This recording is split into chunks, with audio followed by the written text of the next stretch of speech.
B division police station વિસ્તારમાં Greenland ચોકડી નજીક એમડી ડ્રગ્સના જથ્થા સાથે બે શખ્સો ઝડપાયા. તાત્કાલિક સ્થળ પર એફએસએલને બોલાવવામાં આવેલ. ઝડપાયેલ આરોપી પાસેથી 7.50 ગ્રામ ડ્રગ્સ મળી આવેલ, જેની કિંમત ₹75,000 જેટલી છે. બંને આરોપીના 5 દિવસના રિમાન્ડ લેવાયેલ છે. ડ્રગ્સની હેરાફેરી કરેલ છે કે નહીં તેની ઊંડાણપૂર્વક તપાસ કરવામાં આવશે. ગઈકાલે બી ડિવિઝન પોલીસ સ્ટેશન વિસ્તારમાં ગ્રીનલેન્ડ ચોકડી પાસે પીએસઆઈ ઝાલાને એવી બાતમી મળેલી કે ગ્રીનલેન્ડ ચોકડી પાસે એક અડધા ભાઈઓની શર્ટવાળો છે બ્લેક કલરનો, એ કોઈક માદક પદાર્થ લઈને આવેલા હોવાનું જણાયું. જે બાતમીના આધારે બી ડિવિઝનના પીઆઈ શ્રી તથા સ્ટાફ બધા ભેગા મળી રેડનું આયોજન કરી અને જણાવેલ જગ્યા ઉપર જતાં ઈસમ મળી આવેલો.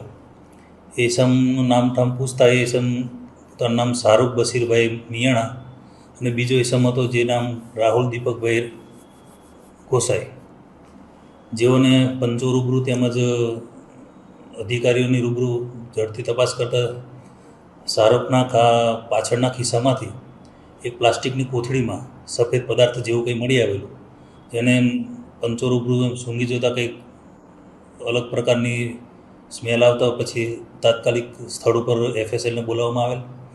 એફએસએલ બોલાવવામાં આવે પછી એફએસએલના પરીક્ષણ બાદ એફએસએલે આ ડ્રગ્સને એમડી ડ્રગ્સ હોવાનું જણાવેલું, જેથી બંને ઇસમોની નાર્કોટિક્સના કાયદા હેઠળ એમની ધરપકડ કરવામાં આવેલી છે અને હાલ નામદાર કોર્ટમાં રજૂ કરી તેઓના 5 દિવસના રિમાન્ડ પર લેવામાં આવ્યા છે. અને જે ડ્રગ્સ પકડાયેલું હતું જે 7.5 મિલીગ્રામ હતું, જેની કિંમત આશરે ₹75,000 જેટલી કિંમતનો કબજે કરવામાં આવેલ છે. બંને આરોપી જામનગરના છે હાલ, અને હાલ રિમાન્ડ લીધેલા છે. 5 દિવસના અમારી પાસે ઇનફ રિમાન્ડ છે, એટલે 5 દિવસમાં એની જે પણ ગુનાહિત ઇતિહાસ, પૂર્વ ઇતિહાસ તેમજ શું આગળ કોઈ આવા ડ્રગ્સમાં હેરાફેરી કરેલી છે કેમ એ બાબતની ઊંડાણપૂર્વક તપાસ કરવામાં આવશે. હાલ સુધી એવું જાણવા નથી મળ્યું, પણ મુંબઈથી લાવેલાનું હાલ જણાવે છે અને ત્યાં પણ તપાસ કરવામાં આવશે. અને હાલ અહીંયા કોઈને આપવાનું હતું કે કેમ એ બાબતની તપાસ કરવામાં આવશે. 5 દિવસના રિમાન્ડ અમારી પાસે રિમાન્ડ હેઠળ છે.